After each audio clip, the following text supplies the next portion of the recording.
Всем доброго дня, дорогие друзья. Сегодня я постараюсь восстановить лекционный формат наших встреч и отвечу прежде всего на вопрос, который мне несколько раз задали, каким образом получилось, что у Евы восстановлена на довольно приличном уровне ходьба, как мы этого добились, будет ли дальнейший прогресс и сколько на это ушло времени. Я уже ответил на часть этих вопросов в самом видео. На сегодняшний день почти 3,5 года мы работаем с Евой. И если кто-либо считает, что в данной ситуации можно было добиться результата быстрее, то мы с удовольствием посмотрим ваши материалы, где вы покажете, как вы работаете, каких результатов и с какими пациентами вы достигаете. Если это кажется немедленно, а скорее даже быстро, ну что же, мы будем рады, но на самом деле все случилось в положенный срок. Буквально в течение недели Ева прибавила по тренировочной дистанции примерно в 2 раза. И произошло это как-то само собой в то время, когда она была к этому готова.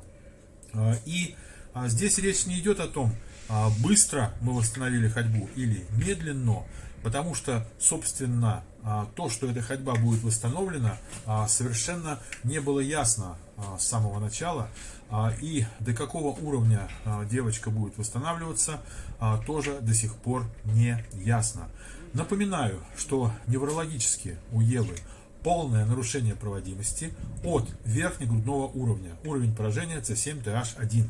Это переход шейного отдела в грудной отдел позвоночника и шейного отдела спинного мозга в грудной отдел спинного мозга. Сразу ниже уровня шейного утолщения. Поэтому то, что руки интактные, это скорее повезло.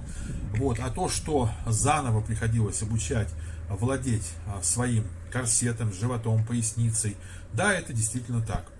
Те движения, которые вы видите на пересаживаниях, на упражнениях лежа, это по большей части рефлекторные или спастические движения, которые приручены. То есть речь идет об опроизволивании непроизвольных движений. За счет этого Ева контролирует положение своих ног. И по-прежнему ключевой момент это удержание живота и поясницы в вертикальном положении, прежде всего живота. И по-прежнему главной, наверное, своей заслугой я бы считал здесь то, что у девочки не прогрессирует сколиотическая деформация. Наметился некий дефект осанки, с которым мы постоянно работаем, и на тему этого я в ближайшее время выложу еще одно видео. В общем-то, не усугублять текущее состояние костей и суставов, не растягивать связки и мышцы, я считаю, что это одна из основных задач при занятиях с детьми, да и со взрослыми пациентами также. Почему не у всех получается сколь-либо вразумительный результат? Первое – это неправильная постановка целей и задач. Это когда изначально завышают планку и понимают задачу так. Вы знаете, я согласен только на ходьбу, только на свободную ходьбу, на крайний случай там с палочкой. Ребята, какая нахрен палочка? Если вы занимаетесь с пациентом с нижней параплегией, если в течение первых 3 суток не было ни малейших элементов положительной динамики, то, скорее всего, ходьба не то что под вопросом, а, скорее всего, она вообще восстановима только в ее адаптивном варианте, потому что рассчитывать в таком случае на значительный регресс неврологических нарушений не приходится.